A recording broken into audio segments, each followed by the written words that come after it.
Selamat malam, salam sejahtera. Terima kasih karena bersama dengan saya di Nazilin Unity Channel. Ini ialah laporan paling hangat di Malaysia. Direct to the point, isteri Daim didakwa esok. Naimah Abdul Khalid, isteri bekas Menteri Daim Zainuddin, ditetapkan untuk didakwa di Mahkamah Session Kuala Lumpur esok. Nama Naimah muncul dalam senarai kausa dalam talian untuk kes di hadapan Hakim Azura Alwi pada pagi esok. Bagaimanapun tidak jelas pada masa ini apakah pertuduhan yang akan dikenakan terhadapnya. Malaysia kini sedang cuba menghubungi pasukan peguam Naimah untuk mendapatkan penjelasan lanjut mengenai perkara itu. Sumber mengesahkan pertuduhan terhadap Naimah esok menjelaskan pertuduhan itu akan dirangka mengikut Seksyen 36 dalam kurungan 2 Akta SPRM 2009.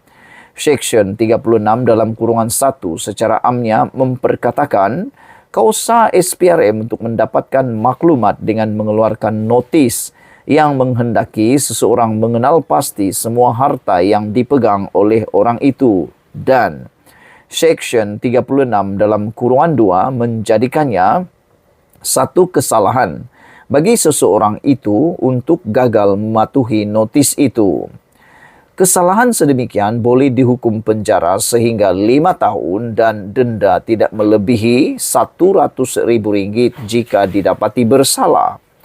Naimah menjadi tumpuan selepas siasatan SPRM terhadap Daim Zainuddin suaminya dengan dia memberitahu media bahawa suaminya juga ahli perniagaan dianiaya atas kejayaannya dan kekayaannya. Dia menegaskan bahawa keluarganya tidak pernah merahsiakan memiliki aset di luar negara yang menurutnya hasil daripada aktiviti perniagaan dan pelaburan sebelum penglibatan Daim dalam politik.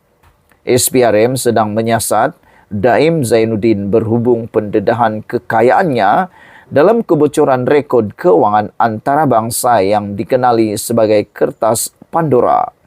Kebocoran itu mendapati dalam rekod itu sahaja anak, isteri atau rakan perniagaan Daim yang dikenali bersama-sama memegang aset bernilai sekurang-kurangnya 25 juta pound sterling ataupun kira-kira RM141 juta ringgit.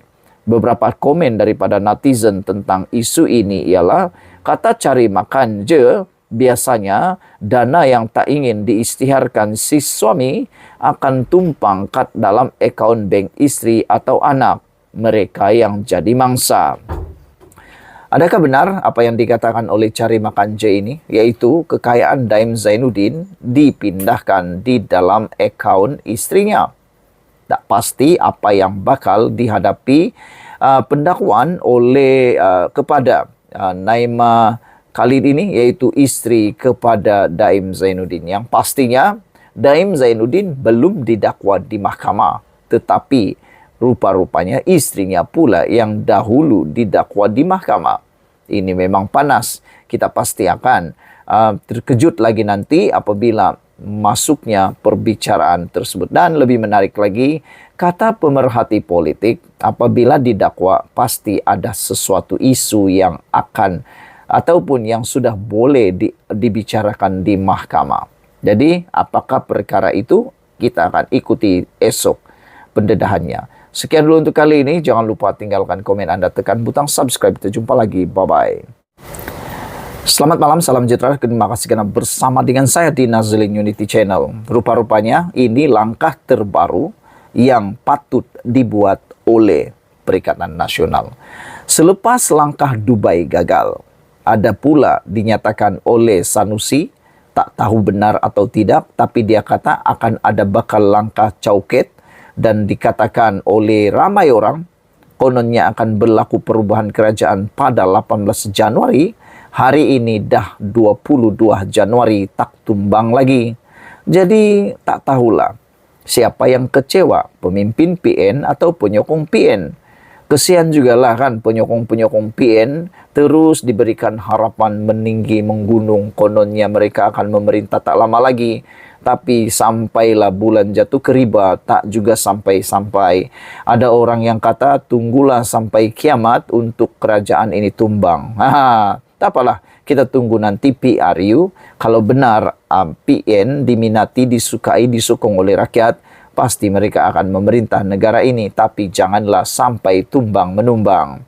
Saudara, selepas langkah Dubai gagal, akhirnya seorang ahli pemimpin daripada Amanah menyatakan, kalau nak buat langkah sejahterakan negara. Itu kata Mujahid. Saya bersetuju dengan kenyataan Mujahid ini, yaitu jangan lagi buat langkah tebuk atap, tebuk dinding, tebuk lantai, tebuk atap, tebuk entah tebuk apalagi semuanya ditebuk. Lebih baik buatlah langkah yang mensejahterakan negara. Janganlah terlalu nak mendapatkan kuasa dengan segera, dengan jalan pintas. Lebih baik bantulah negara ini dengan bimbingan dan juga menjadi pembangkang berwibawa.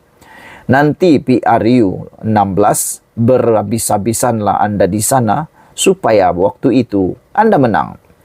Senator Datuk Seri Dr. Mujahid Rawa Yusuf Rawa menegaskan, faktor kestabilan politik sangat kritikal ketika ini demi menyokong peralihan negara ke arah pasca normal. Beliau berkata, tidak seharusnya mana-mana pihak berpolitik secara melampau kerana ini merupakan masa untuk semua pemain politik bertanggung jawab menjayakan peralihan tersebut.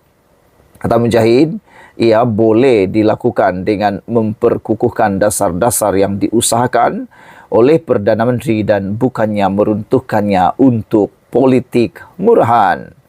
Dasar kerajaan Madani hari ini adalah memenuhi ciri pasca normal yang tiada rujukan kejayaannya sebelum ini. Oleh itu, semua pihak harus membantu menjayakannya, bukan mencari ruang politik untuk membalun sembrono. Tamatlah sudah era parti kerajaan lawan parti pembangkang atau sebaliknya. Era kritikal ini menuntut politik konsensus dalam mencapai kepentingan nasional yang cirinya ialah pemulihan, penyembuhan dan menambah baik, katanya dalam satu kenyataan hari ini. Pada masa sama, Mujahid berkata, langkah Dubai dan segala jenis langkah hanyalah budaya lapuk untuk menyelamatkan pihak yang terdesak. Apa yang menyedihkan, kata beliau, ada pihak yang masih bergayut pada dahan yang rapuh untuk tujuan politik sempit mereka. Seluruh sistem diheret bersama dalam peluang terakhir generasi dinosaur politik untuk mencuba. Yang sedihnya, ada pihak yang masih bergayut pada dahan yang rapuh ini untuk tujuan politik sempit mereka. Saya menyeru pada semua pihak, kalau perlu melangkah, maka lakukan langkah mensejahterakan negara.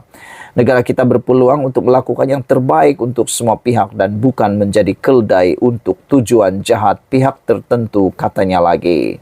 Saudara-saudara sekalian, yang paling saya suka kata-kata Mujahid ini ialah semua pihak perlu melangkah, maka lakukan langkah mensejahterakan negara. Kerana kita berpeluang untuk melakukan yang terbaik untuk semua pihak dan bukan menjadi keldai untuk tujuan jahat pihak tertentu.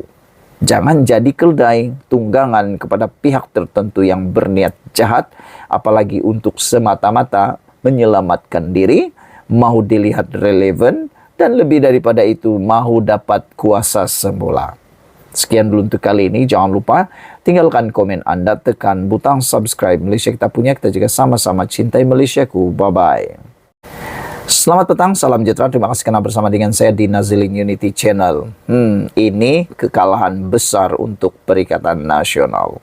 Pemimpin aktivis Perikatan Nasional tak ada yang berani bakar Rafizi dalam podcast YBM. Tiada seorang pun pemimpin Perikatan Nasional PN termasuk aktivis mereka yang aktif menyerang kerajaan di media sosial berani menyahut pelawaan menyertai siaran podcast yang benar yang bakar Menteri YBM.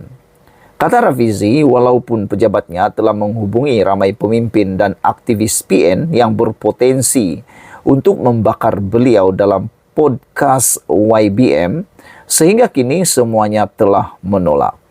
Selain dari YB Viral, yaitu salah seorang tentara cyber PN yang paling banyak menyerang kerajaan, ahli Parlimen Machang Wan Ahmad Faisal Wan Ahmad Kamal dan Ketua Penerangan Pemuda PAS Gombak Sufi Kamari juga disebut telah menolak jemputan tersebut. Selain dari YB Viral, senarai pemimpin dan aktivis Maya PN yang tidak berani bersemuka termasuklah YB Wan Faisal, ahli Parlimen Machang, YB Pendang, Selisit Dr. Hawa Yaakob dan Sufi Kamari. Saya tidak akan berputus asa dan akan terus menghubungi lebih ramai pemimpin dan aktivis Maya PN untuk menyahut cabaran membakar saya secara langsung, kata Rafizi. Jangan hanya berani mengkritik di belakang, tetapi tidak berani memberi pandangan membina di depan, katanya dalam satu hantaran di Facebook.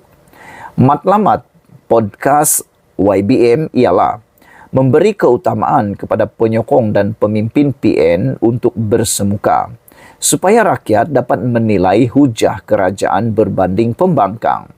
Kata Rafizi, beliau akan berpegang kepada matlamat utama podcast YBM, yaitu memberi ruang kepada mereka yang membangkang atau kritikal kepada pendekatan kerajaan. Biarpun ada dalam kalangan bekas pemimpin Pakatan Harapan sendiri, PH sendiri yang menawarkan diri untuk menyertai YBM, namun kata Rafizi, membenarkan mereka mengisi ruang di podcast YBM sama seperti memberi bola tanggung kepada pembangkang untuk mengalihkan isu dengan mengapi-apikan sesama PH. Ada dari kalangan bekas pemimpin PH yang menawarkan diri, tapi perkara ini akan diambil kesempatan oleh aktivis Maya PN. Kononnya saya tidak berani bersemuka dengan individu tertentu, ujar beliau lagi. Oleh kerana setakat ini belum ada pemimpin atau penyokong PN yang berani tampil, pihaknya telah mempelawa seorang ahli akademik yang kecenderungannya agak kritikal dan sinikal terhadap kerajaan. Dr. Barjoyai Bardai ialah seorang ahli akademik di universiti swasta yang banyak juga mengkritik saya dan pendekatan kerajaan sebelum ini. Semasa debat antara saya dengan ahli Parlimen Bacok, beliau dilambung oleh penyokong PN sebagai bukti yang pandangan saya ditolak oleh seorang ahli akademik. Malam ini beliau akan mengkritik dan membakar saya secara berdepan. Jangan lupa ikuti sesi membakar malam ini bermula jam 8 malam di semua saluran media sosial, kata Rafizi lagi. Saudara-saudara sekalian, kita lihat siapa yang bakal terbakar dan siapa yang bakal tidak terbakar. Ikuti terus ulasan selepas ini. Selamat petang, salam sejahtera. Terima kasih kerana bersama dengan saya di Nazilin Unity Channel. Mengejutkan seluruh Malaysia apabila Sanusi kena tukar dengan Hayati. Ini persoalan yang makin dasar, makin besar dan mengejutkan. Adakah benar Sanusi sekarang ini menjadi beban lebih kepada Perikatan Nasional gara-gara terlalu lantangnya beliau dan terlalu celuparnya mulut beliau tanpa memikirkan kesannya? Adakah kerana kelantangan bersuara Sanusi menyebabkan beliau menjadi beban besar pula kepada Perikatan Nasional? Sehingga kan persoalan besar Sanusi kena tukar dengan Hayati. Datuk Seri Muhammad Sanusi Maknor dikatakan bakal digugurkan sebagai Menteri Besar. Ura-ura menyebut bahawa Adun Tokai Datuk Dr. Muhammad Hayati Othman bakal menggantikan pemimpin yang suka berkaraoke dengan perempuan ajnabi itu. Kabar ketika langkah Dubai masih dicanang itu didedahkan oleh Setiausaha Koordinasi Penerangan PKR Iswardi Morni menerusi platform X. Saudara-saudara sekalian, angin bertiup kencang yang Sanusi bakal diganti Muhammad Hayati Othman sebagai Menteri Kedah, kata beliau. Ayat pas Kedah, bawa Sanusi itu umpama memikul biawak hidup katanya. Tahniah YB Hayati Dun Tokai, kata Iswardi. Hayati, 67 tahun juga, merupakan bekas ahli Parlimen Pendang antara 2004 hingga 2013. Beliau sebelum ini merupakan doktor perubatan yang berkhidmat di Hospital Besar Kuala Lumpur, Hospital Alor Setar, Hospital Baling dan Hospital Alor Setar. Bapa kepada 7 anak itu kemudiannya membuka klinik swasta di Pendang pada tahun 1995. Sementara itu, Sanusi yang berasal dari kampung Sungai Pau, Sik, buat pertama kali dilantik sebagai Menteri Besar Kedah pada ke-14 pada 17 Mei tahun 2020. Sanusi yang berasal dari kampung Sungai Pau itu adalah pertama kali dilantik sebagai Menteri Besar. Dia sekali lagi mengangkat sumpah jawatan itu selepas berjaya mempertahankan kerusi Dewan Undangan Negeri Dun Jenari pada pilihan raya umum PRN Ogos tahun lalu.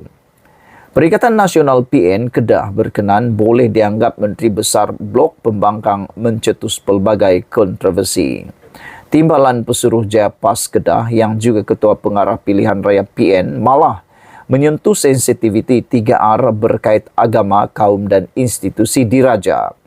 Pelatun karaoke sampai awal pagi itu pernah heboh didakwa menghina Sultan Selangor ketika membandingkan urusan pelantikan beliau sebagai Menteri Besar Kedah dengan Datuk Seri Amiruddin Syari sebagai Menteri Besar Selangor. Apakah sebabnya yang memungkinkan Sanusi akan ditukar sebagai Menteri Besar ini? Salah satu sebabnya menurut netizen dan pemerhati politik adalah mungkin kerana kemungkinan Sanusi akan kalah di dalam siasatan di dalam kes hasutan beliau.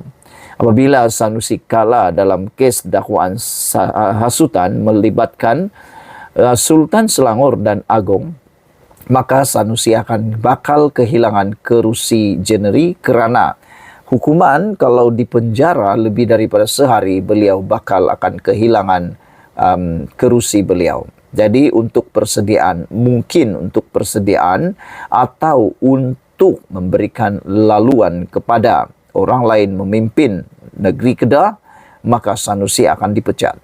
Adakah itu yang akan berlaku? Tidak ada yang mustahil. Memandangkan Sanusi sekarang, menurut seperti yang dinyatakan oleh Iswardi, Sanusi sekarang ini seperti bawa Sanusi itu umpama memikul bawak hidup. Tak tahulah bawak ka biawak ka, tak tahu siapa. Ayat pas Kedah kata Iswardi. Beliau juga mengucapkan tahniah kepada YB Hayati yang bakal dilantik sebagai Menteri Besar Kedah menurut Iswardi. Sejauh mana kebenaran ini? Sebenarnya ada asasnya. Memandangkan Sanusi sekarang terlalu banyak menimbulkan kontroversi yang sebenarnya tidak patut pun dan tidak memberi faedah kepada beliau. Sekian dulu untuk kali ini. Jangan lupa tinggalkan komen anda, tekan butang subscribe. Kita jumpa lagi. Bye-bye.